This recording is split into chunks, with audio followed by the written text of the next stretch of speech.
O Saber Direito desta semana é sobre direito do trabalho. O curso fala sobre terceirização, realidade aplicada, definição e prática, responsabilidade das partes e muito mais. As aulas são com Estevão Gandi Costa, advogado de direito do trabalho, professor e palestrante. Olá, pessoal. Mais uma vez estou aqui, sou o professor Estevão Gandi e nós estamos tratando na nossa segunda aula acerca da terceirização. Só que agora o enfoque é justamente na responsabilidade que existe nessa terceirização. Responsabilidade do tomador de serviço, responsabilidade do prestador de serviço e responsabilidade, inclusive, da administração pública. Então, é sobre esse ponto que nós vamos tratar nessa aula de hoje. Tranquilo? Vamos lá. Senhores, a grande discussão, o grande questionamento é: quem é que tem responsabilidade na terceirização? Se é quem me contrata diretamente, se é o tomador de serviço que vai se aproveitar da mão de obra, se os dois têm responsabilidade e se a administração pública também vai ter. Basicamente é o seguinte: nós precisamos estabelecer quais são as relações jurídicas que existem na terceirização. Quando uma empresa tomadora de serviço que se aproveita da mão de obra, ela busca uma empresa que forneça mão de obra terceirizada no mercado, ela vai fazer um contrato de natureza civil. Então veja, existe um tomador de serviços, que é esse que se aproveita da mão de obra. Existe aqui um prestador de serviço. E essas empresas fazem um contrato de natureza civil, aonde uma se obriga a pagar o preço e a outra se obriga a executar o serviço. Basicamente isso. Essa relação obrigacional que é de natureza civil, se por um acaso for descumprida, a justiça comum vai ser a competente para poder resolver esse impasse, resolver esse conflito, esse litígio. Tudo certo? Pois bem, não é essa responsabilidade que a gente está buscando, não é essa responsabilidade que é o enfoque dessa nossa aula. O enfoque dessa nossa aula é a responsabilidade trabalhista. Até que ponto eu tenho que buscar essa responsabilidade? Então vamos lá. Tomador de serviço que se aproveita da mão de obra, empresa interposta ou prestadora de serviço, que a gente chama a mesma coisa, vai simplesmente fornecer mão de obra. Esses trabalhadores que estão aqui embaixo vão vir prestar serviço para o tomador. Então, eu tenho tomador de serviço número 1, eu tenho prestador de serviço número 2 e eu tenho trabalhadores número 3. A relação que existe desta empresa que presta serviço terceirizado com os trabalhadores é uma relação de natureza trabalhista. É uma relação comumente denominada de relação de emprego, onde eu tenho todos os requisitos presentes. Ou seja, esse trabalhador é uma pessoa física, ele presta serviço com pessoalidade, ou seja, ele não pode se fazer substituir por outro. Ele presta serviço de forma onerosa, ele presta serviço de forma subordinada e de forma habitual. Se eu tenho todos os requisitos de uma relação empregatícia, a consolidação das leis do trabalho estabelece que se deve estabelecer uma relação de emprego. Ou seja, este trabalhador é empregado dessa empresa prestadora de serviço. Então, eu vou voltar para a gente conseguir visualizar. Eu tenho um tomador de serviços que faz um contrato de natureza civil com o prestador de serviço, com a empresa interposta. Essa empresa interposta prestadora de serviço, por sua vez, faz um contrato de natureza trabalhista com vários empregados. E esses empregados são empregados direto dessa empresa. Se eles são empregados, eles têm todos os direitos trabalhistas assegurados, não somente pela consolidação das leis do trabalho, como também por meio de normas coletivas que vão regulamentar determinada categoria.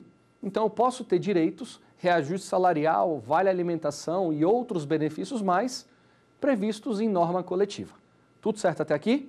A gente estabeleceu até agora essas responsabilidades, ou seja, um tem uma obrigação com o outro de pagar o preço, a prestadora de serviço tem uma obrigação com o tomador que é executar o serviço com propriedade. Pois bem, eu tenho aqui um prestador de serviço que tem trabalhadores e esses trabalhadores são empregados desta prestadora. Logo, essa prestadora tem uma obrigação direta com esses trabalhadores. Tudo bem até aqui? Pois bem, essa obrigação direta, que a gente chama aqui de vínculo empregatício, traz uma responsabilidade direta a esse tomador, a essa prestadora de serviço, ainda que esses trabalhadores não lhe prestem serviços diretamente. Mas todos os trabalhadores estão subordinados a essa prestadora. essa prestadora é responsável por pagar esses trabalhadores, por garantir todos os direitos, por fazer o recolhimento do FGTS, por também fazer a contribuição e a retenção junto à Previdência Social.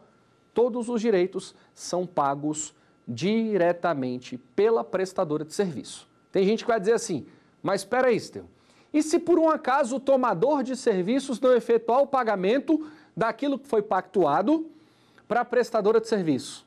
Eu costumo dizer o seguinte, não faz a menor diferença se a prestadora de serviço recebeu ou não, porque quando se cria uma empresa, automaticamente se atrai uma responsabilidade e essa responsabilidade decorre de um risco da atividade econômica. É aquilo que nós no direito do trabalho denominamos de alteridade. A alteridade é o risco da atividade econômica e quem assume esse risco é o empregador.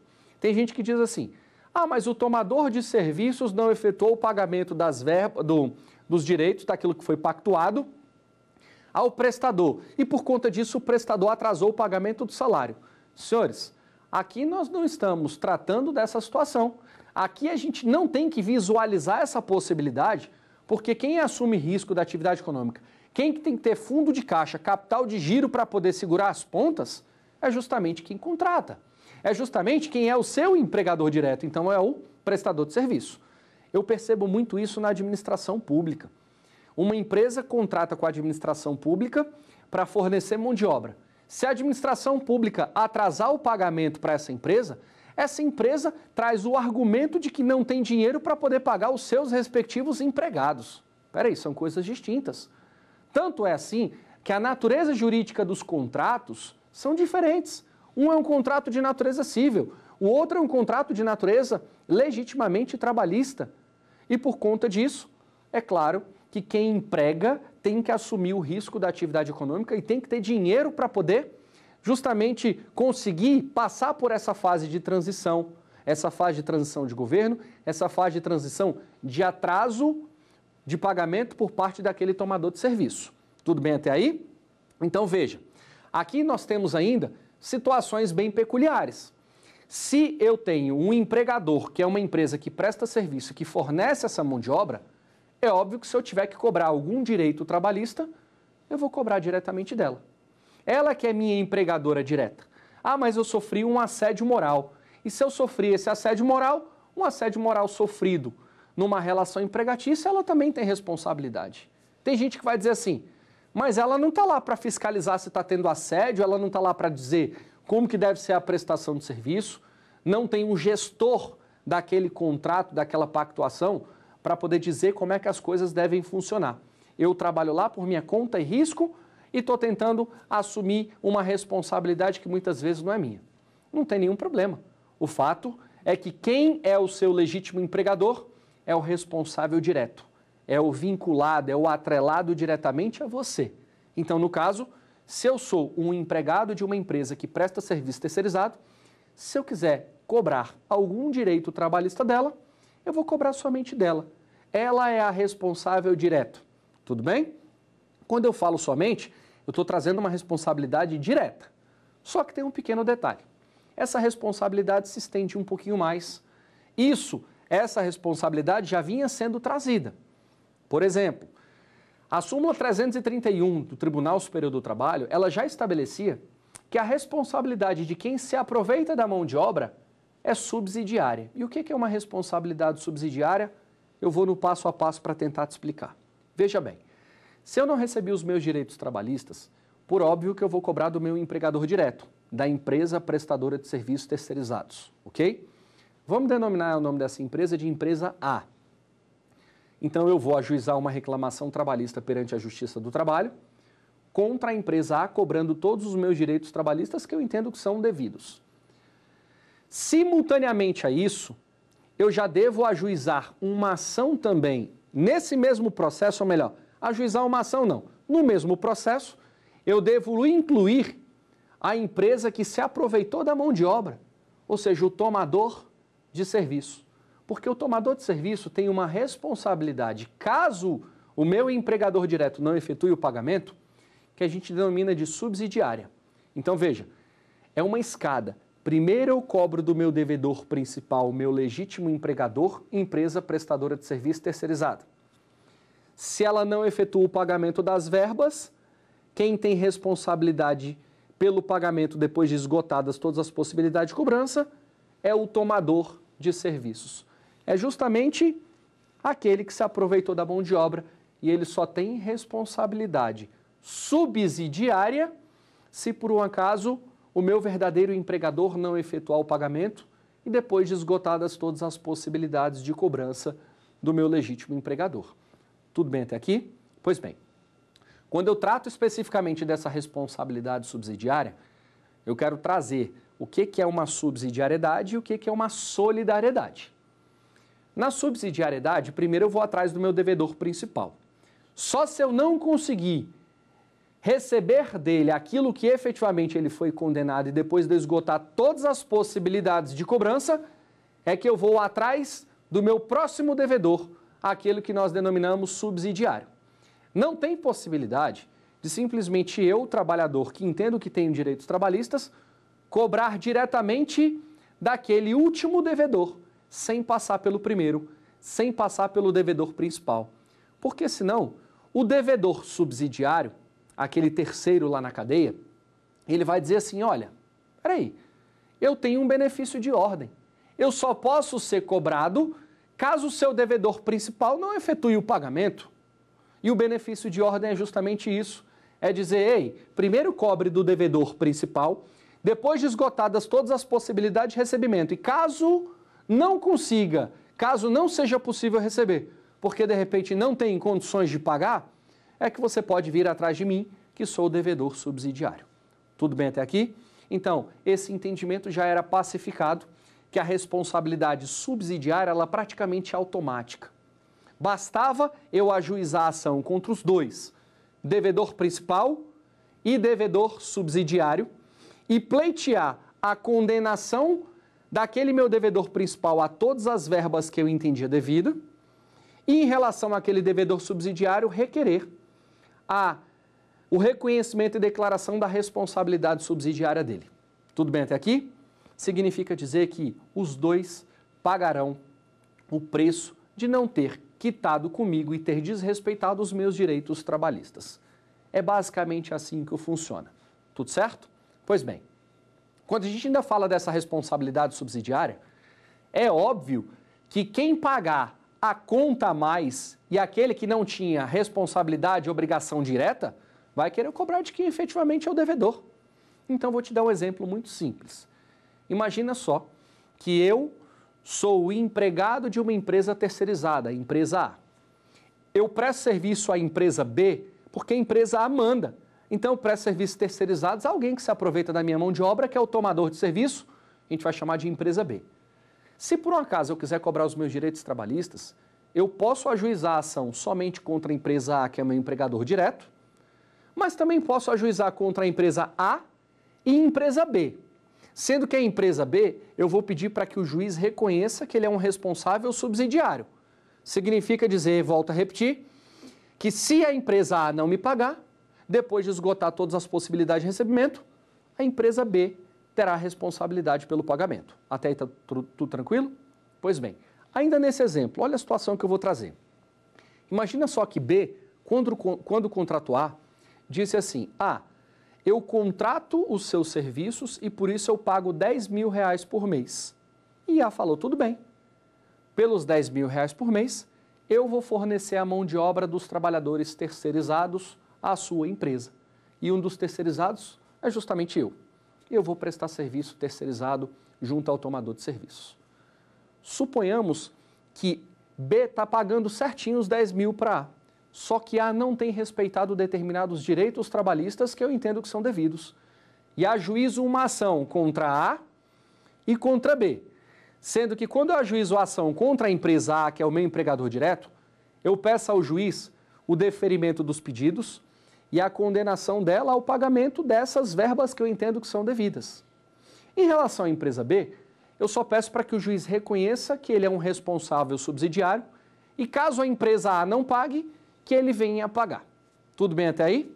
Pois bem, suponhamos que minha ação contabilizou R$7.000. E no final das contas, o juiz condenou o empregador direto ao pagamento dos 7 mil e ainda reconheceu a responsabilidade subsidiária da empresa B. Caso a empresa A não pague, B vai ter responsabilidade por pagar. Tá lembrado que a empresa B contratou a empresa A por R$10.000?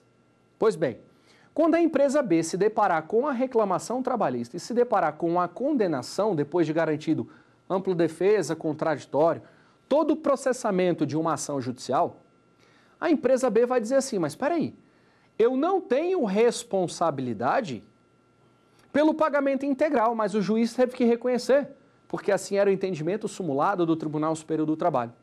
E o juiz reconheceu.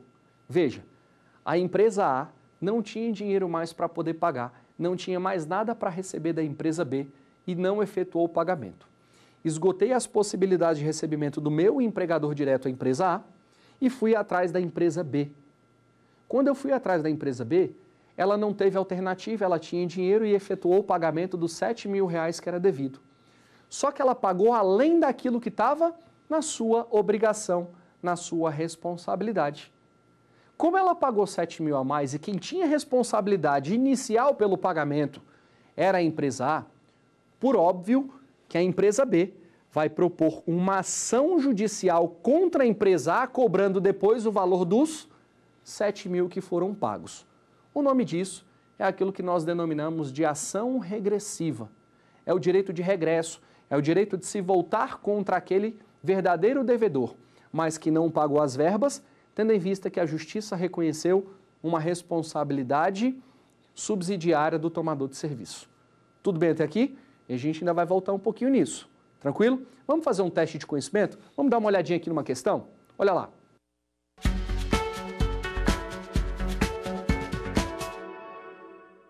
No tocante à responsabilidade na terceirização, assinale a alternativa correta. Letra A. Inexiste responsabilidade do tomador de serviços. Nós acabamos de tratar acerca da responsabilidade. Que quem presta serviço, está prestando serviço e é contratado por alguém. Empresa prestadora de serviço tem responsabilidade direta. Se eu estou prestando um serviço terceirizado a alguém, é justamente ao tomador de serviço. E nós acabamos de tratar dizendo que o tomador de serviço tem responsabilidade subsidiária. Tudo tranquilo? Quer na atividade fim, quer na atividade meio, não faz diferença. O fato é, esgotei as possibilidades de recebimento do meu devedor principal e não consegui receber, se na sentença, se na decisão judicial consta que o tomador de serviço tem responsabilidade subsidiária, se você ajuizou a ação também contra ele, ele é responsável subsidiário. Letra B. A responsabilidade é exclusiva do empregador. Acabamos de falar a respeito disso. A responsabilidade não é exclusiva do empregador. É do empregador numa responsabilidade direta e subsidiária do tomador de serviço.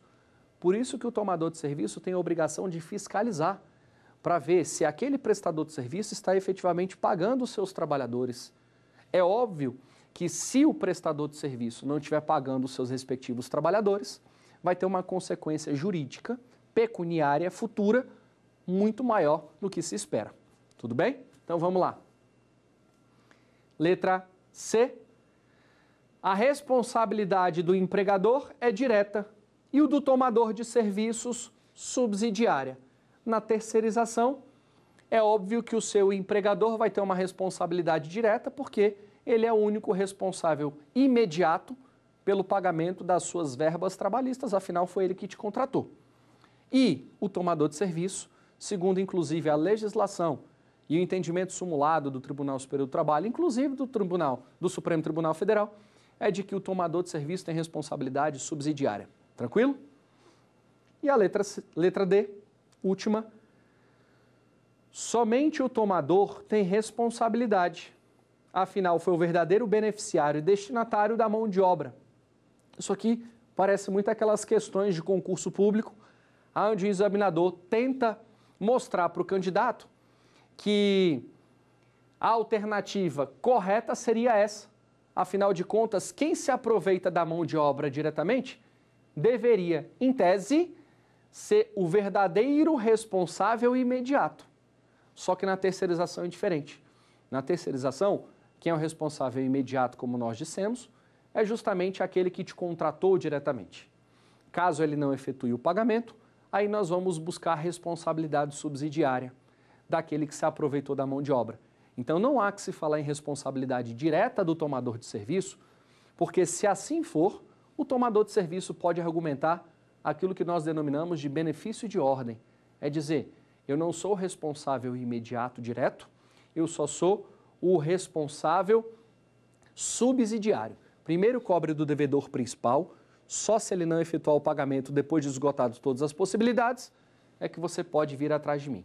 Então, nessa questão aí, a alternativa correta mesmo é a alternativa C.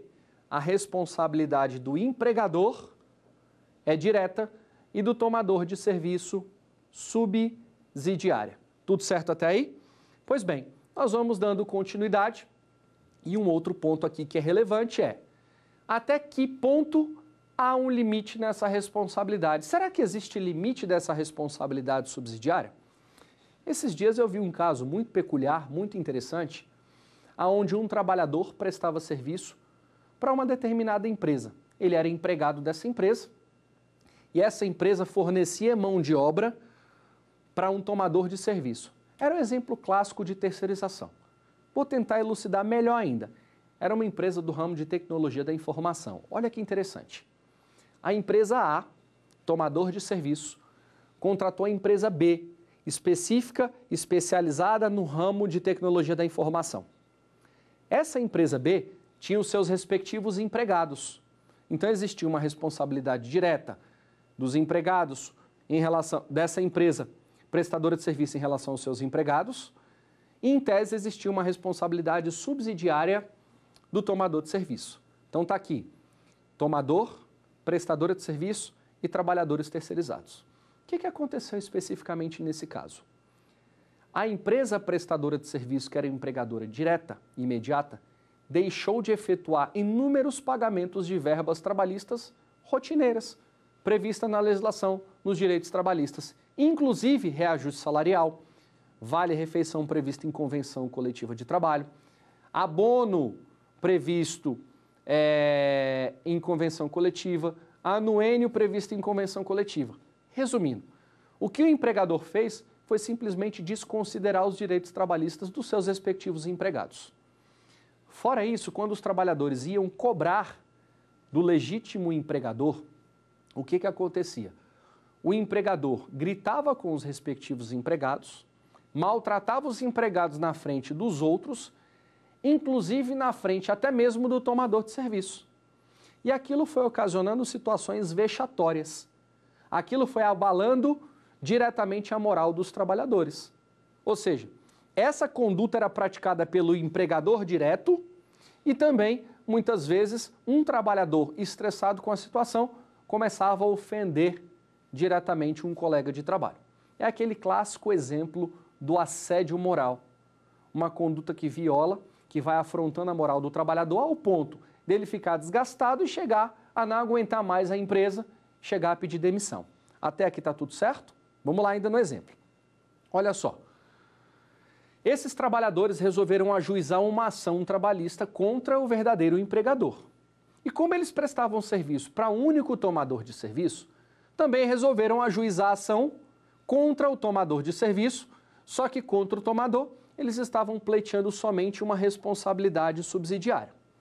O detalhe dessa reclamação trabalhista é que os trabalhadores, além de pedir as verbas trabalhistas que lhe eram devidas, eles ainda pediram uma indenização por danos morais, em decorrência do assédio.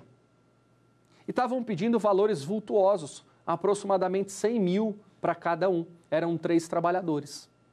O tomador de serviço, quando viu aquilo lá, falou, opa, peraí, se por um acaso essa empresa for condenada e ela não efetuar o pagamento das verbas trabalhistas desses trabalhadores, inclusive, se ela for condenada ao pagamento de uma indenização por danos morais, ela não pagando, a responsabilidade vai recair sobre mim.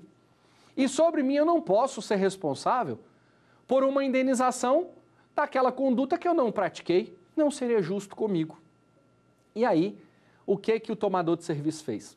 Apresentou a defesa, dizendo que ele não tinha responsabilidade subsidiária, que a gente já sabe que ele tem, e veio argumentando que ainda que ele tivesse responsabilidade subsidiária, que essa responsabilidade deveria ficar limitada somente às verbas trabalhistas, nada de indenização.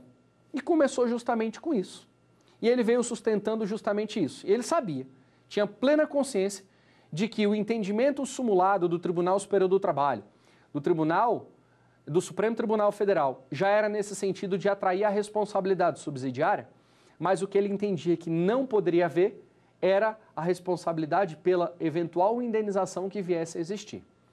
Resultado disso tudo, o juiz proferiu a sentença, condenou o empregador direto, a empresa prestadora de serviço, ao pagamento de todas as verbas trabalhistas que eles estavam pleiteando, porque efetivamente eram verbas devidas, e ainda condenou essa empresa ao pagamento de indenização por danos morais no valor de R$30 mil para cada trabalhador que demandou, porque ficou comprovado ao longo da instrução do processo que esse trabalhador foi assediado moralmente no seu ambiente de trabalho, inclusive ameaçado de demissão inúmeras vezes caso viesse a requerer algum direito trabalhista. Resultado disso aí, a empresa foi à falência, a empresa não conseguiu arcar com as despesas processuais e muito menos com as verbas trabalhistas e sobrou para o responsável subsidiário, no caso o tomador de serviço. O tomador de serviço tentou levar essa questão até o Tribunal Superior do Trabalho, mas infelizmente ou felizmente para os trabalhadores, ele não logrou êxito, porque o entendimento sumulado previsto na súmula 331 do Tribunal Superior do Trabalho estabelece que a responsabilidade do tomador é em relação a todas as verbas e direitos oriundos daquela relação, oriundos do período em que ele se aproveitou da mão de obra.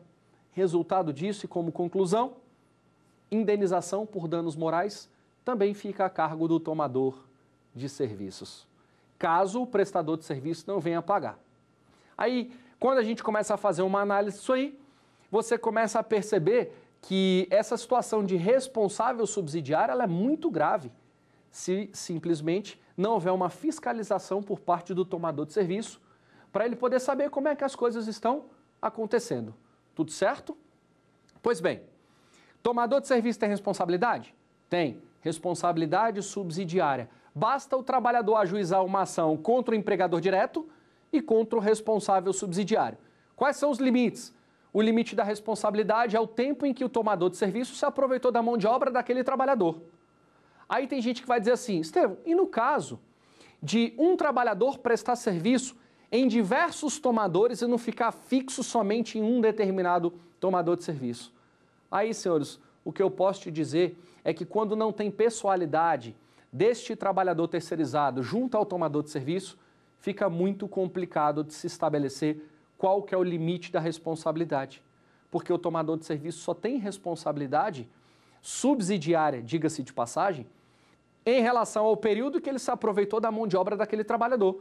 Se aquele trabalhador prestava serviço somente uma vez por semana, é só por aquele dia específico que há que se falar em responsabilidade daquele tomador. Em relação aos outros dias, para cada tomador de serviço, há responsabilidade subsidiária, mas só daqueles dias específicos em que houve o aproveitamento da mão de obra. Caso contrário, não há que se falar em responsabilidade, porque eu não posso ser responsável pelo pagamento de dívidas trabalhistas de períodos em que o trabalhador sequer prestou serviço para mim, sequer que eu, tomador de serviço, me aproveitei da mão de obra dele. Tudo bem até aqui? Pois bem, continuo. Vamos falar um pouquinho da responsabilidade na administração pública. Se existe responsabilidade em relação aos órgãos públicos. Como é que funciona basicamente?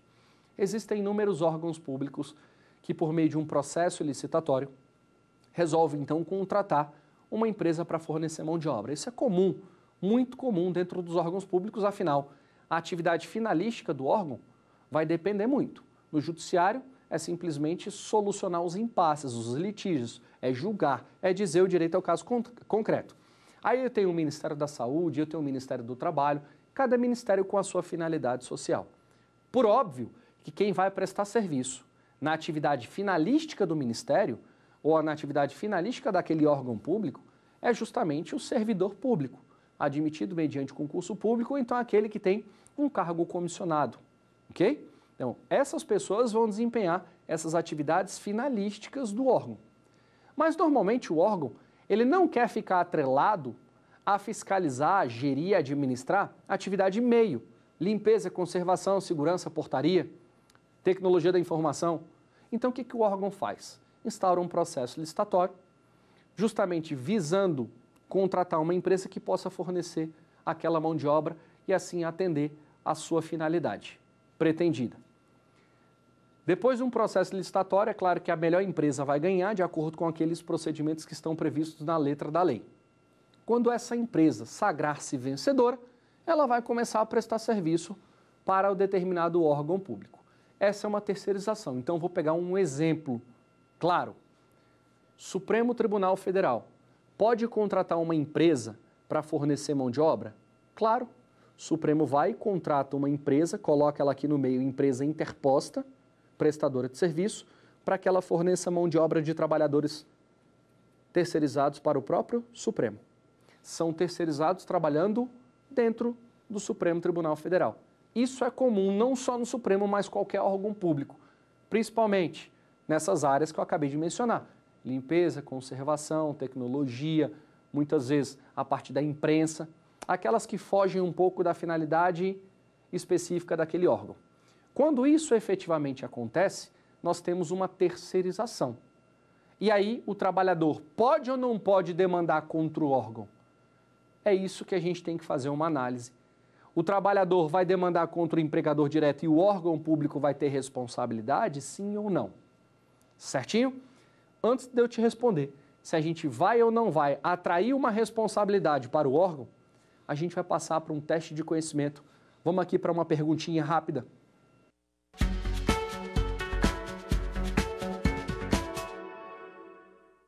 Olha lá, em relação aos limites da responsabilidade na terceirização, marque a opção correta. Letra A. A responsabilidade do tomador abrange inclusive os períodos em que o terceirizado não prestou serviços a ele. Nós tratamos a respeito disso agora há pouco. E nós estabelecemos que essa responsabilidade é só pelo período em que o tomador de serviço se aproveitou da mão de obra do trabalhador terceirizado. Então, tem limitação? Claro que tem. Não em relação às verbas, mas em relação ao tempo em que houve prestação de serviço. Letra B. A responsabilidade do tomador de serviço se limita somente às verbas trabalhistas rescisórias do terceirizado prestador de serviço. Será que se limita somente às verbas rescisórias? E se por um acaso esse trabalhador terceirizado ainda não tiver sido dispensado? Aí eu não vou ter verbas rescisórias, vou ter verbas rotineiras, ordinárias, comuns. Será que se limita de repente a uma indenização por danos morais? Será que tem responsabilidade em relação a uma indenização por não cumprir um período de estabilidade que o trabalhador tinha, quer em decorrência da gestação, quer em decorrência de estar como membro de uma comissão interna de prevenção de acidentes ou como representante sindical? Será que existe essa responsabilidade? Nós tratamos agora há pouco dizendo que existe, desde que seja uma responsabilidade que existiu e passou a existir enquanto o tomador de serviço se aproveitou da mão de obra daquele trabalhador prestador de serviço temporário. Prestador de serviço temporário não, perdão, prestador de serviço terceirizado, que também pode ser um temporário, que até a temporariedade, com base na Lei 6.019, admite também a terceirização. Tudo certo? Vamos lá, letra C. A responsabilidade do tomador de serviço abrange todas as verbas objeto da relação de emprego, do período em que se aproveitou da mão de obra do terceirizado. Pois bem, enquanto ele se aproveitou da mão de obra, todas as verbas oriundas daquele período, quer decorrente de indenização ou verbas tradicionais, costumeiras da própria relação de emprego, haverá responsabilidade do tomador de serviço. Tudo bem? E vamos para a última aqui, a letra D.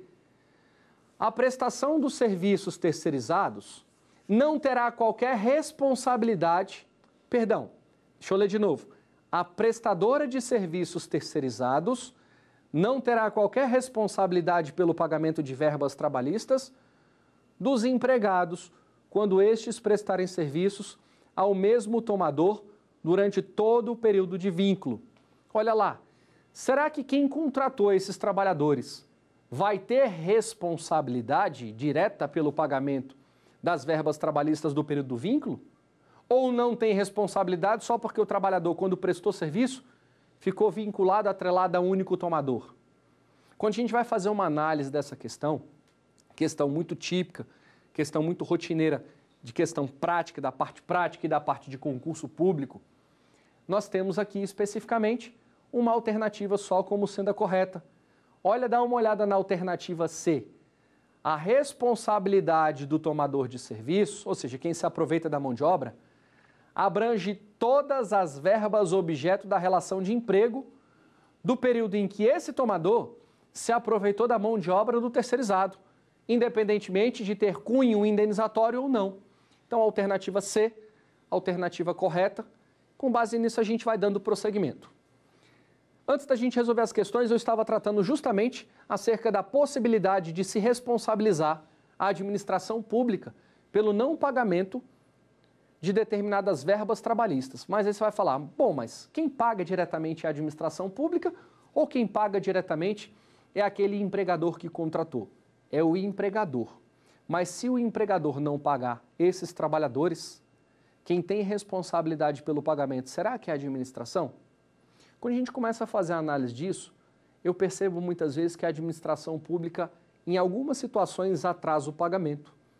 E por conta desse atraso, ela informa a prestadora de serviço e a prestadora de serviço diz ao trabalhador, a administração não me pagou, portanto, eu não vou te pagar. Um vai trazendo a responsabilidade para o outro e não é assim que funciona. Ainda que não se pague, ainda que a administração pública não repasse os valores para a prestadora de serviço, essa tem obrigação porque é risco da atividade econômica, decorre do próprio negócio. E aí, essa empresa tem que ter fundo de caixa para poder custear essa despesa com verbas trabalhistas. Afinal, quando ela contrata o empregado, ela sabe que, havendo prestação de serviço, necessariamente vai ter direitos trabalhistas garantidos. Súmula 331 do Tribunal Superior do Trabalho. A súmula 331, por sua vez, estabelecia, não estabelece mais, mas estabelecia que a responsabilidade da administração pública era subsidiária e bastava o trabalhador ajuizar uma ação contra o empregador direto. Caso esse não efetuasse o pagamento, a responsabilidade recaía para a administração pública. Quando eu falo administração pública, eu estou excluindo o órgão, porque o órgão, como a gente sabe, não tem personalidade jurídica. Então, em tese, ele não pode ser demandado na justiça. Quem vai ser demandado vai ser aquele ente que aquele órgão está vinculado. Se for o STF, quem vai ser demandado vai ser a União, porque aqui é um órgão federal. Quando a gente está falando de um órgão estadual, aí a gente vai demandar contra o Estado, não contra o órgão propriamente dito. As autarquias, as fundações têm personalidade jurídica própria, essas podem ser demandadas. Mas o fato é que, quando for demandado, o trabalhador vai ajuizar uma ação contra o empregador direto. Se esse empregador direto não efetuar o pagamento das verbas trabalhistas, por óbvio que ele já tem que ter demandado também contra aquele ente da administração pública responsável. No exemplo que eu dei, o STF, a União vai ser responsável. Só tem um detalhe. Com a súmula 331, o Tribunal Superior do Trabalho criou uma celeuma muito grande, uma discussão muito grande a respeito disso. Por quê? Ele entendia que a responsabilidade desse ente público era direta caso a empresa não efetuasse o pagamento. E quando eu falo direta, assim, eu não precisaria ultrapassar ou comprovar qualquer conduta da administração pública, bastava solicitar a subsidiariedade numa ação judicial. Então, como é que funcionava? Eu ajuizava uma ação contra o meu empregador direto, caso ele não efetuasse o pagamento, eu simplesmente solicitaria ao juiz, fazia um requerimento que esse ente fosse responsável subsidiário. E bastava isso para poder trazer essa responsabilidade. A grande discussão é, os advogados do Estado ou daquele ente começaram a discutir dizendo, mas espera aí, a lei de licitações não traz nenhuma responsabilidade trabalhista. Como é que a súmula do Tribunal Superior do Trabalho vai trazer essa responsabilidade automática, bastando o trabalhador fazer o requerimento? E começou essa grande discussão. Lei de Licitações, artigo 71, parágrafo 1º, não atrai responsabilidade trabalhista. Logo, em tese, não poderia ter uma súmula que viesse a atrair essa responsabilidade. Artigo 5º, inciso 2, da Constituição Federal diz que ninguém é obrigado a fazer ou deixar de fazer alguma coisa senão em virtude de lei. Se eu não tenho lei que estabeleça uma responsabilidade, eu não posso ter uma súmula atraindo responsabilidade para o ente da administração pública direta, para a União, Estados, DF, município, suas autarquias, suas fundações e assim por diante. Resultado disso aí. Existe ou não existe responsabilidade? E essa questão chegou no Supremo Tribunal Federal. E o que o Supremo veio estabelecer? De forma muito clara, objetiva e direta. O Supremo aplicou a letra da lei. Lei 8666 de 93 estabeleceu: não há que se falar em responsabilidade da administração pública, tendo em vista que não tem previsão no artigo 71, parágrafo 1º. Inclusive, esse artigo ele é constitucional. Foi esse o entendimento do Supremo. E ficou uma interrogação muito grande quando a gente lia a primeira parte. Mas o Supremo não pecou. Ele enalteceu a decisão que ele proferiu e disse: não tem responsabilidade perante a lei de licitações, mas existe uma teoria geral da responsabilidade civil, e pela teoria da responsabilidade civil, artigo 186, artigo 927 do Código Civil, há que se falar em responsabilidade quando se tratar de um ato ilícito decorrente de uma conduta culposa. E a conduta culposa é a negligência, a imprudência ou a imperícia. Ou seja, trocando em miúdos, tentando esclarecer de uma forma mais clara, mais simples. Ente da administração pública pode ter responsabilidade subsidiária automática? Não. Mas ente da administração pública pode ter responsabilidade subsidiária num processo de terceirização, numa ação judicial onde o trabalhador quer requerer os seus direitos, quando ficar comprovada a conduta culposa no ato da terceirização. E que tipo de conduta culposa pode ser essa? Bom, a Lei de Licitações estabelece alguns procedimentos que esses órgãos públicos, durante o processo licitatório, durante a execução do serviço por meio dessa empresa terceirizada, tem que ser cumprido, principalmente a fiscalização, para verificar se os direitos trabalhistas daqueles prestadores de serviço estão sendo devidamente cumpridos, se as certidões negativas estão sendo apresentadas. Se por um acaso a administração pública não pratica nenhum tipo de conduta no sentido de fiscalizar essa empresa prestadora de serviço, por óbvio que ela está agindo com uma conduta culposa e, consequentemente, vai atrair uma responsabilidade. E essa responsabilidade é a responsabilidade civil, prevista no Código Civil. Quando eu falo dessa responsabilidade civil, automaticamente eu estou dizendo, dentro do direito do trabalho e do direito processual, a responsabilidade subsidiária. É aquilo que nós denominamos tecnicamente no direito de culpa in eligendo e culpa in vigilando. É a culpa pela não fiscalização. É a culpa por não observar os procedimentos necessários previstos na Lei 8666 de 93 acerca daquilo que deve ser fiscalizado. E te digo mais, existem inúmeras, infinitas empresas que prestaram serviço a órgãos públicos que, com essas transições de governo, muitas vezes em prefeituras, muitas vezes em governo do próprio Estado, às vezes até na presidência da República, quando houve essa mudança de governo, perdeu o contrato e deixou o trabalhador sem receber nenhum valor. Ou muitas vezes recebeu o valor da fatura junto ao órgão público e não efetuou o pagamento de nenhum direito trabalhista ao trabalhador. E o trabalhador saiu de lá com a mão na frente e outra atrás, sem receber nenhum direito trabalhista, tendo que ajuizar uma ação contra a empresa diretamente e subsidiariamente contra aquele ente que violou também o direito por não ter fiscalizado. Por óbvio que isso demorou bastante tempo para ser reconhecido, mas o Supremo corrigiu as irregularidades existentes e, com base nisso, até a jurisprudência do Tribunal Superior do Trabalho teve que sofrer uma alteração lá na própria súmula 331. Então, para a gente tentar esclarecer de uma forma mais simples, se por um acaso eu presto serviço a algum órgão público, por óbvio que se ficar comprovada a conduta culposa dele em não fiscalizar, em não respeitar a lei de licitações junto a essa empresa, que é o meu empregador direto, quando eu quiser ajuizar uma ação, eu vou poder ajuizar a ação contra o meu empregador direto e vou pedir ainda a responsabilidade subsidiária desse ente que esse órgão está vinculado. Pode ser União, Estados, DF, municípios, autarquias, fundações, empresa pública, sociedade de economia mista. Comprovei a conduta culposa, tem responsabilidade da administração pública. E se não ficou comprovada a conduta culposa? Infelizmente, a gente já não atrai mais essa responsabilidade automática como existia antes. E se eu não tenho mais essa responsabilidade automática, significa dizer que se a empresa que te contratou não efetuar o pagamento das verbas, é bem provável que você só vai ganhar a ação, mas não vai levar. E o objetivo principal é ganhar e receber.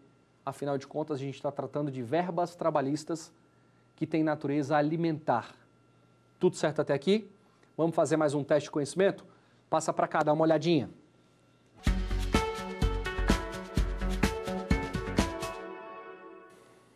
A jurisprudência do Tribunal Superior do Trabalho e Supremo Tribunal Federal estabeleceram recentemente, letra A, que inexiste responsabilidade do tomador de serviços na terceirização.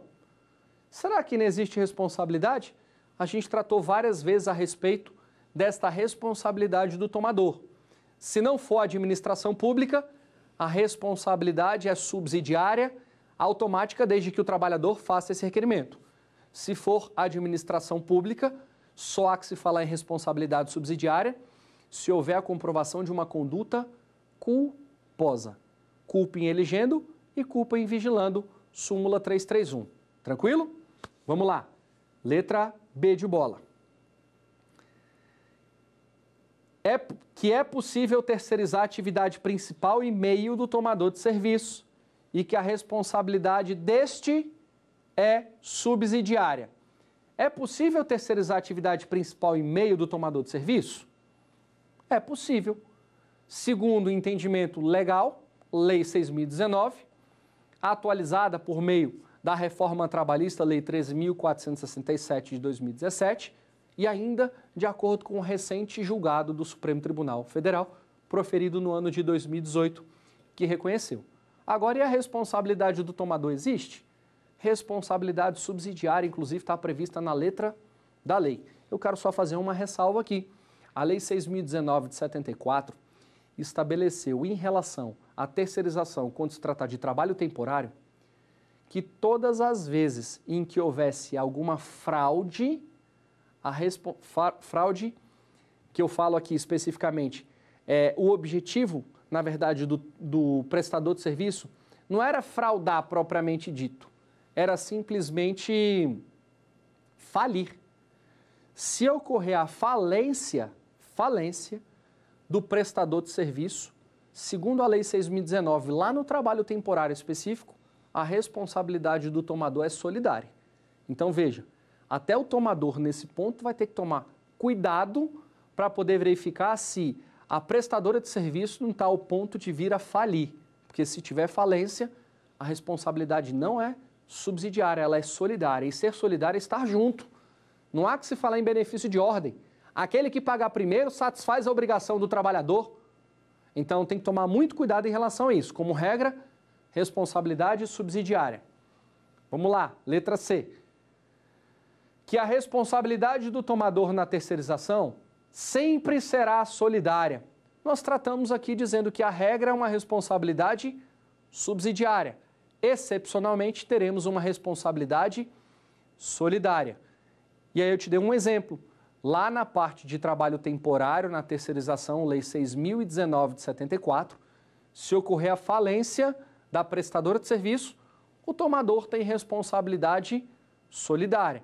É uma responsabilidade mais cômoda para o trabalhador, porque não há que se falar em benefício de ordem, está todo mundo no mesmo plano. Aquele que pagar primeiro fez com que o trabalhador satisfizesse o seu direito. Tudo bem? E a última questão aqui, letra D, que a administração pública não será responsável na terceirização em nenhuma hipótese, em razão da constitucionalidade de lei de licitações, que veda a responsabilização neste sentido. Quando nós estamos tratando especificamente da administração pública, com base no entendimento do Supremo Tribunal Federal, houve essa questão de responsabilização da administração pública. Primeiro ele afastou e depois ele disse, olha, não tem responsabilidade com base na lei de licitações, mas terá responsabilidade com base na teoria geral da responsabilidade civil, prevista no Código Civil, que vai trazer uma responsabilização quando ocorreu um ato ilícito decorrente de uma conduta culposa. Lá o artigo 186, 927. Tudo bem? Então a administração pública pode ter sim responsabilidade. E que responsabilidade é essa? Responsabilidade subsidiária, quando decorrer de culpa em elegendo e culpa em vigilando. Tranquilo? Vamos lá para a questão alternativa correta. A alternativa correta, letra B. É possível terceirizar a atividade principal e a atividade meio do tomador de serviço. E a responsabilidade do tomador é subsidiária. Correto? Isso é o nosso padrão, essa é a nossa regra. Isso é o que está previsto lá na súmula 331 do Tribunal Superior do Trabalho. Tudo certinho? A gente vai ainda continuar falando acerca dessa responsabilidade. E os limites dessa responsabilidade? E se a administração pública ou outro tomador de serviço, que seja pessoa jurídica ou então uma pessoa física, tiver que arcar com as despesas, será que existe a possibilidade deles se voltarem contra aquele verdadeiro devedor? É possível. É aquilo que nós chamamos de ação regressiva. É a possibilidade de se voltar contra o verdadeiro devedor. Então, se a administração pública efetuar o pagamento acerca de determinada verba, em decorrência de uma responsabilidade subsidiária sua, registrada, reconhecida em sentença, por óbvio que aquele valor que ela pagou, ela vai cobrar se voltando contra o verdadeiro devedor. E aí tem juros, multa e etc. Aí você vai dizer assim, tá, e se por um acaso não ter fiscalização, mas é só se não tiver fiscalização da administração pública que vai ter essa possibilidade de responsabilização e de ação regressiva, de se voltar contra o verdadeiro devedor. Tem gente que vai dizer assim, mas constantemente na administração pública, as empresas terceirizadas são substituídas por outras. Como é que fica os trabalhadores que prestam serviço àquela que já está vinculada à administração? Senhores, infelizmente, é um contrato de trabalho, é uma vinculação direta com aquela empresa que está prestando serviço para a administração pública.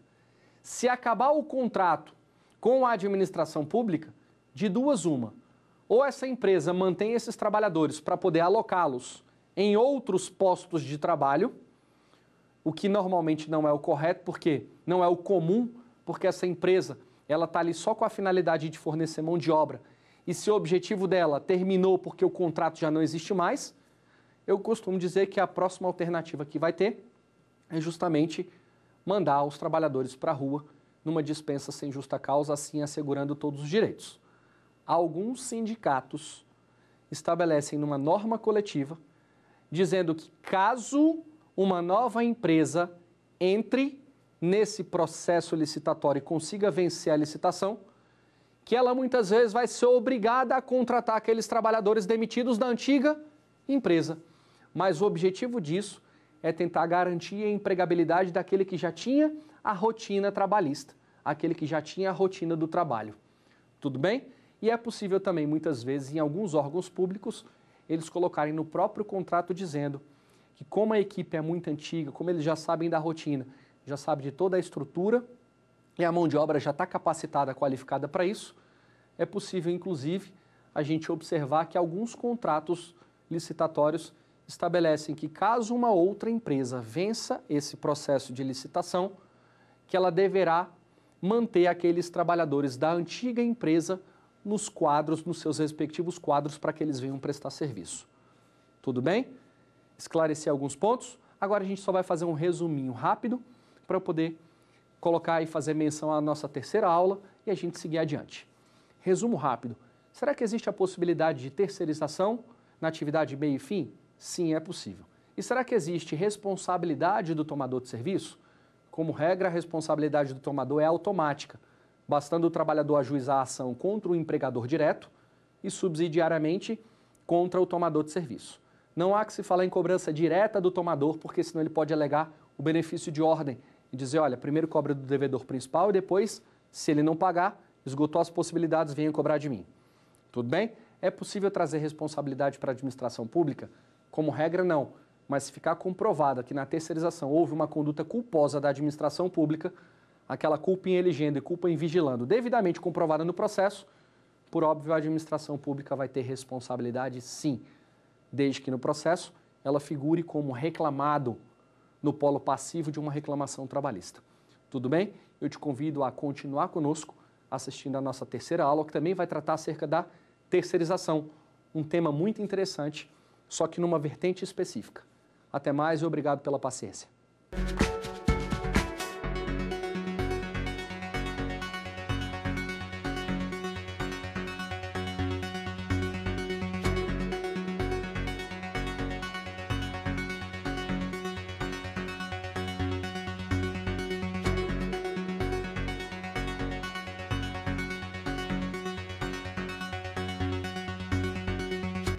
Quer dar uma sugestão de tema para os cursos do Saber Direito? Então mande um e-mail para saberdireito@stf.jus.br ou entre em contato pelo nosso WhatsApp.